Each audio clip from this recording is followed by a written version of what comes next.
Hello guys, nandito tayo sa mausoleum ng Poe family dito sa Manila's North Cemetery.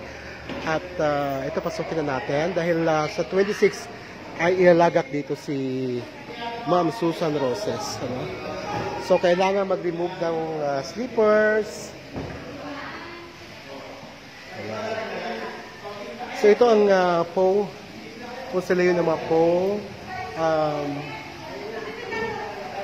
Ayan na, ginagawa na yung para kay Susan Roses. Ito yung bulaklak ko, guys. Bigay ko kay Fernando Poe Jr. Marami yung mga fans. Ano po kayong fans? Fans ng...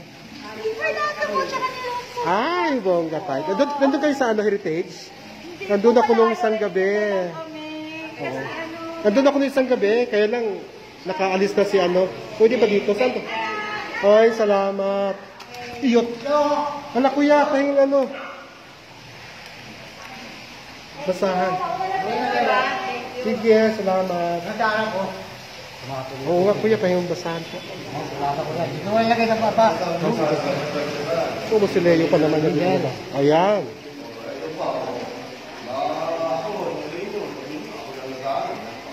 So, ito yung kay Ma'am Susan Roses. So, guys, ito na yung paglagyan ni Susan Roses. Sa 26 ko yan, no? Magkatabi na silang dalawa. Grabe. Nandun ako nung isang gabi sa Heritage. So ito na siya. Dito na ilalagay si Susan Roses, guys.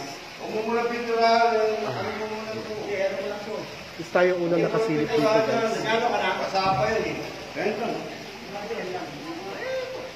Tayo unang nakasilip dito sa paglalagyan ni Susan Roses. Tabing-tabi sila, guys. Dito na lang yung bulaklak ko kasi na Sorry kuya ha, na yung bulaklak. Ayan, EPJ, salamat. Salamat EPJ sa iyong mga pelikula. Ayan.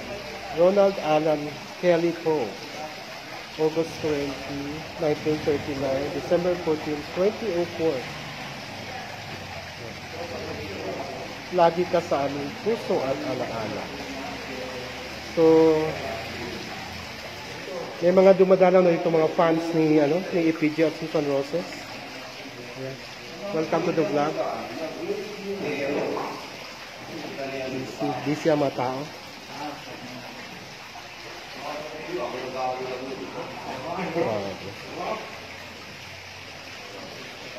Yeah.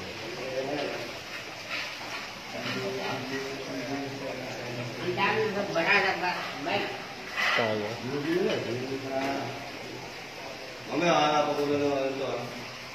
Yan, matibay talaga.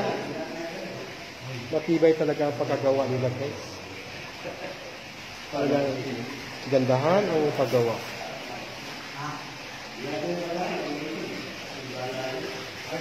May mga tubig-tubig, mga fountain, no?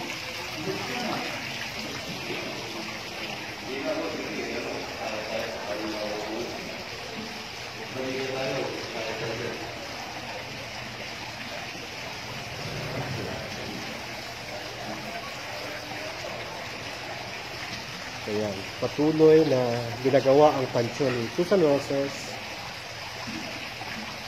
Kailan living si Susan, sir? 26, no? Ano oras?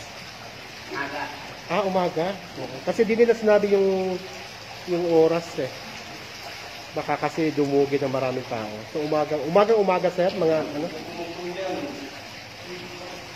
Yeah, so busy sila, guys. PJ, salamat. Ayun ang bulaklak ko. Talaga ang ganda, oh. Marmol talaga na So, tingnan naman natin yung iba pang mga Poe na so makabilang buhay na Fernando Kelly Poe II.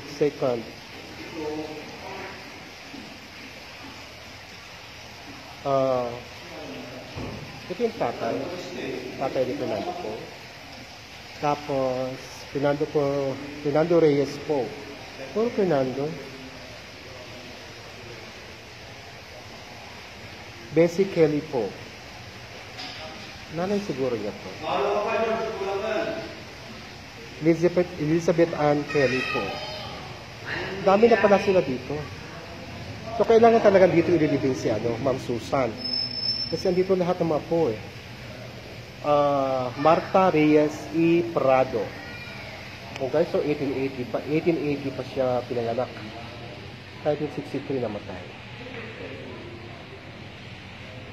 Grabe, ang laki ng pansyon. Dalawa siguro, dalawa naman pala. Si, ano to? Jeter Kelly. 1886, taka 1965. Si Martha Kelly. Siguro mga lola na to ni FPJ. Lola, o. 1893 pinanganak, no? Tsaka dito sa loob. Si Maria Teresa Santa Fe Ana po, Trupan. 1948. Bata pa siya namatay. So ito, puntahan pa rin natin. Conrad Cas. Si Conrad po. Dito pala nibigyan si Conrad po. Kaya lang parang reanimate siya. Conrad po, Dinky. May 14, 1948, June 26, 2010. Yan, mapagmahal na ama, mabuting anak, mabait na kapatid, matapat na kaibigan, hindi ka namin malilimutan. Conrad po. At Trinidad, Austria, hello. Hello. Ano yung hello? Bakit hello? 1906. Okay, Domingo, Austria. Mga ano na siguro to, mga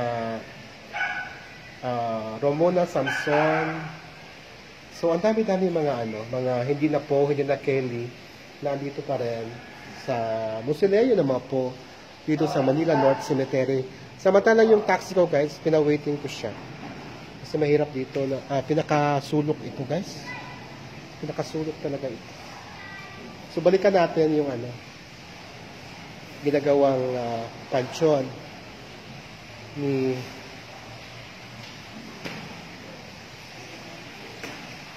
Susan Roses. Ayan. Kayo talaga nagbabantay dito kaya? Kayo Nagkainin kami. ngayon lang. Kainin kami dyan. Sa cemetery kayo. Alang, Kinuha kayo lang. Paano niyan kayo? Parang tawag, kontrata or arawan kayo? Pero at least kahit, di ba, ito, at least una tayong una tayo nakakita dito, guys. So, 26, dito na ilalagay si Miss Susan Roses. Rest in peace, Miss Susan. Namimiss ka namin talaga. Lola Flora ng ang Provinciano. No? Dito na, magkatabi na sila, guys, sa wakas. No?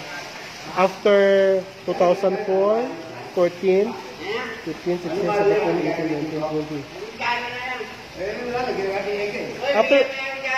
After 18 years, no? After 18 years, magkasama na sila. Si Susan Roses. Salamat po, Ma'am Susan. Thank you.